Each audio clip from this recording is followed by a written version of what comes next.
Hi there, welcome to my next video in my Lightroom Basics series. My name's Andy and I want to show you how to use Lightroom from the very basic stuff. If you haven't seen my first couple of videos, have a watch of those, then come back. This video is going to be about viewing and selecting your images because there's some very important things to understand when selecting images in Lightroom because you can do some very good things once things are selected. Particularly later on when we get into the develop module, depending on what you've got selected and how it's selected, you can affect it in certain ways. So let's get into this. By the way, if you haven't subscribed already, if you're new to the channel, please subscribe, hit the notification bell so you get updates every time I upload a new video. There's going to be quite a few videos in this series, so potentially if you're looking to learn Lightroom, this will be a good place to start. Let's do this. Okay, so here we are in Lightroom. These are the images we had up the last time in the last video. You see them in the parent folder of these two folders here, which is okay because I want to work on all 6 of these images. And this is going to be where I'll show you how to view and select. So viewing initially, the default sort of view is in grid, which is just down here. You can zoom into what they call loop or loupe, I think it's French.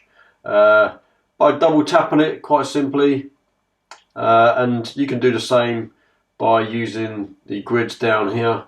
There are some short keys for this, so if you press the E key, that takes it into the loupe or single picture, I don't know what you call that, or if you press the G key, it takes you back to grid. Once you're in the single picture view, let's turn it off for a second, you can scroll through the images by using your keys, your right and left keys there. Makes it really simple. So that's just using the arrow keys. And once you're in the single view, you'll see that your cursor turns into a magnifying glass. You click once and it magnifies. You can then get the hand tool, hold down and move.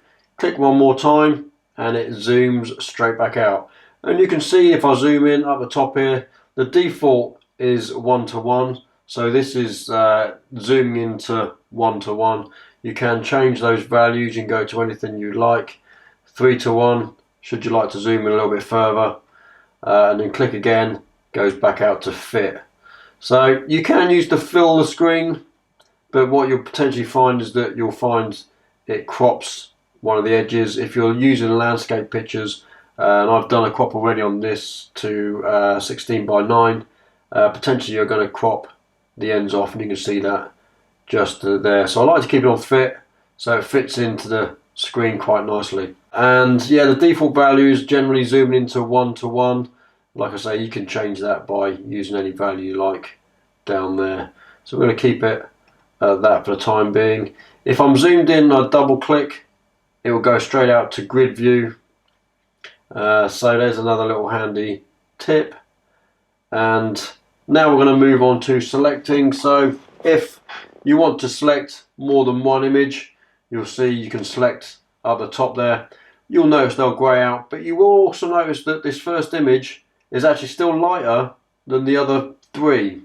The reasons why is because that image is the first selected image. And that's a very important thing to understand, that when we're viewing pictures, if I now go to the loupe, it is actually going to start on that first picture, because Lightroom needs to know that if you want to go into a single picture, it needs to know which picture that's going to be. So that's the reasons why that is the most selected.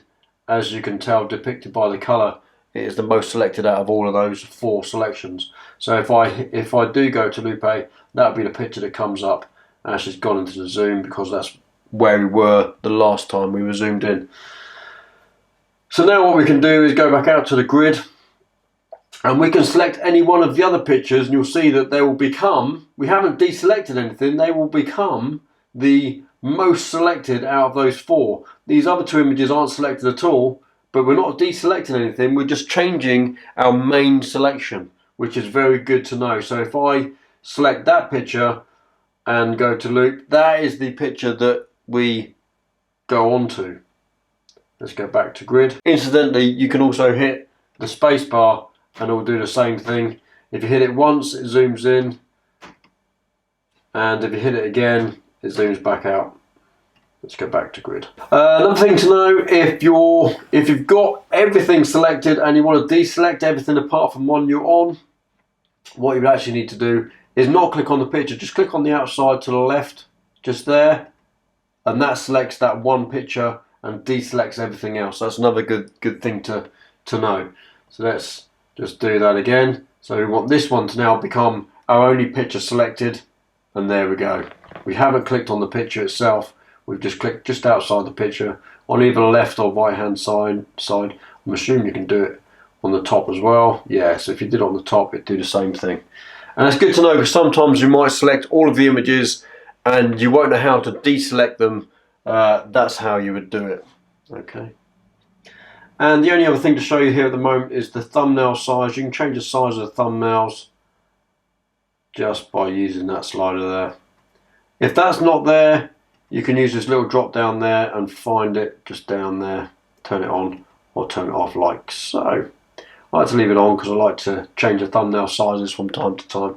And that's pretty much it for this episode. Very simple, but very effective. And in later episodes, we're going to need to know why that main selection is so important. So bear that in mind. When we're selecting more than one image, there's got to be an image that is the main selection. So that's it. So thanks for watching this very short video. There will be more in this series. I'm trying to keep them separate so it makes it easier for people to find on YouTube. Stick around for the next video. If you haven't subscribed already, please do so. Hit that notification bell so you get updates every time I upload a new video. That would be awesome. And hopefully I'll see you on the next one. Take care. Have a good night.